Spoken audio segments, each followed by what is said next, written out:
Baik, insyaallah kita akan sedikit membahas tentang Tuhfatul Athar dan disyarah oleh pengarangnya sendiri, yaitu Imam Jamsuri rahimahullah taala, yang namanya Fathul Aqfal. Dan perlu kita ketahui bahwasanya nama dari Imam Al-Jamsuri disebutkan nggak di situ?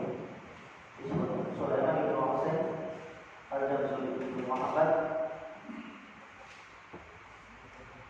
Ibnu Syarabi, Muhammad Syarabi Al-Jamsuri. Ini Tuhfatul Athar sudah hafal semua belum? Ada yang belum hafal Tuhfatul Athar? Ada yang belum, ada yang sudah tidak menghafal.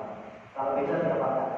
Nah, ini matan yang paling ringkas adalah ilmu tajwid. Matan yang paling ringkas dan paling mudah.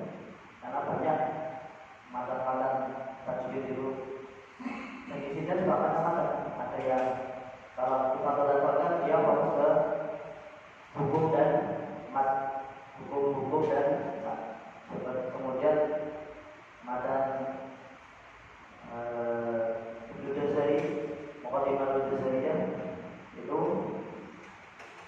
berfokus pada maf'ul huruf dan yang lainnya, seperti nanti mausul, maf'ul dan mausul, kemudian waqaf. Meskipun nanti hukum-hukum juga disebutkan di sini. Jadi ada alur bayan juga, macam-macam kitab matan dari tajwid. Dan ini adalah salah satu matan yang paling ringkas dan paling mudah dipahami insyaallah. Baik, kita baca dulu matanya. Kemudian kita akan sedikit menerangkan, meskipun tidak semuanya.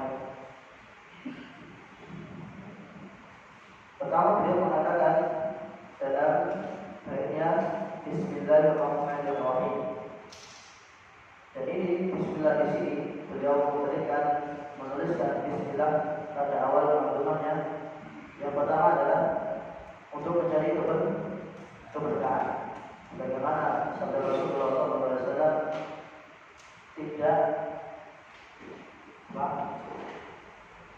tidak ada sesuatu yang dimulai gimana? Hadisnya gimana?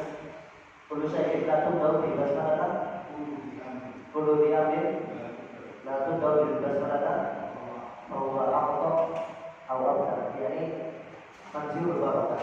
Jadi segala sesuatu yang tidak dimulai dengan basmalah, maka itu akan aktor terputus dari apa? Terputus dari keberkahan. Ini yang pertama. Yang kedua, beliau menuliskan basmalah pada manzumahnya adalah mengikuti Al-Quran.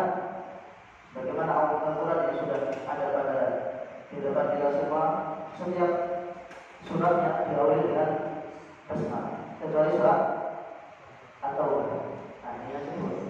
Jadi beliau meniru apa yang Allah firmankan dalam Al-Quran.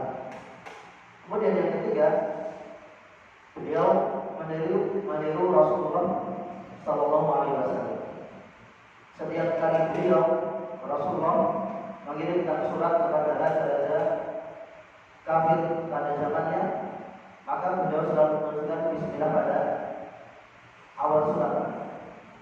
Jadi beliau juga menirunya pada kitab manzumahnya. Ini yang ketiga.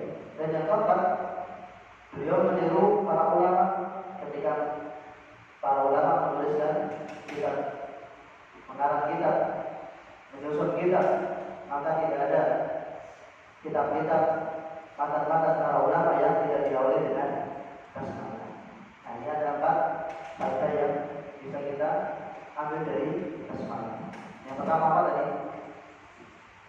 Dari keberkahan. Kita baru dari keberkahan. Karena kalau tidak diawali dengan basmalah, maka akan terputus dari barokah. Dan yang kedua, beliau meniru apa yang Allah iktidai kita ini. Beliau meniru apa yang dilakukan Allah pada Al-Quran.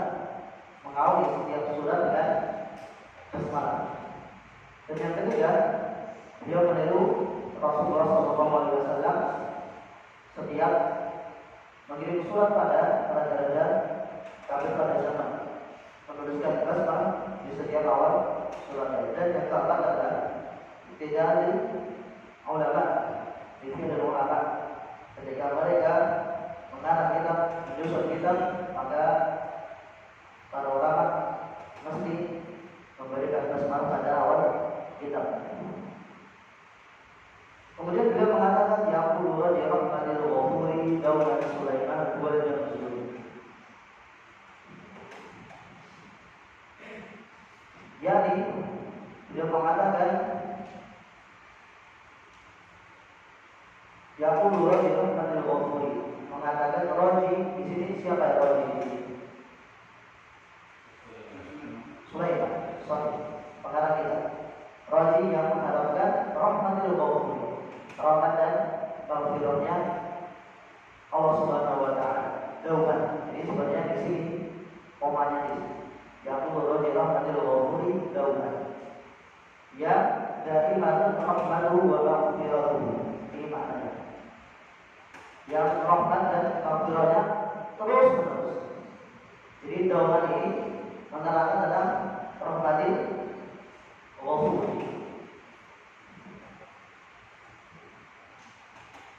Siapa itu Raji? Sulaiman wal Jamzuri, yakni Sulaiman al-Jamzuri. Itu disebutkan Sulaiman ibn Husain ibn Muhammad Syalabi al-Jamzuri. Dan sebelumnya al-Ghafur di situ dia mengatakan yatirul maghfirah, banyak ampunannya, ai as-sitru 'ala al-khataya. Jadi dosa-dosa kita ditutupi. Pada Allah adil dan maka Allah tidak menghukum kita, memberikan adab kepada kita terus menerus ketika kita berbuat dosa. Karena Allah memiliki sifat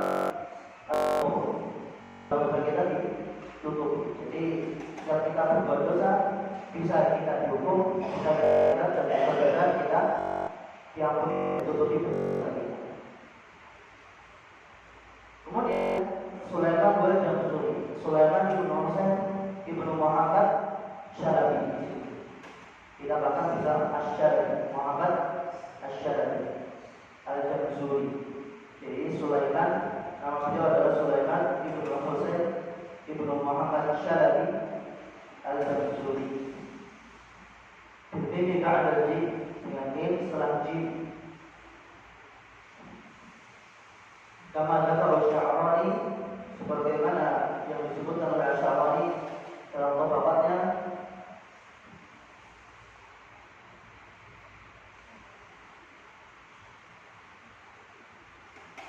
Nah, di sini Sya'rani mengatakan lam majidhu fi tabaqati. Jadi beliau tidak mendapatkan apa yang Sya'rani katakan dalam tabaqat. Dan beliau mengatakan di sini, beliau mengatakan kama dzakara Asy-Sya'rani, sebagaimana yang disebutkan oleh Sya'rani pada kitab.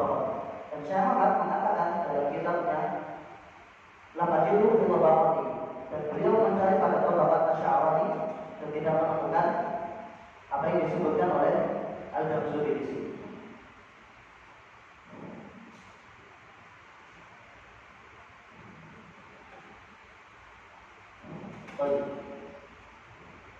Kemudian beliau mengatakan alhamdulillah wassallallahu ala Muhammadin wa alihi wa man tala. Beliau mengatakan memuji Allah Subhanahu wa taala dan bersalawat kepada Rasulnya Muhammad sallallahu alaihi wasallam dan menyampaikan salawat serta salamnya kepada para keluarganya wa man tala. Apa makna tala di sini? Tala di situ apa maknanya? Wa man tabi'ahu, di situ juga ayat tabi'un nabi wa ashabi, orang yang mengikuti nabi dan para sahabat.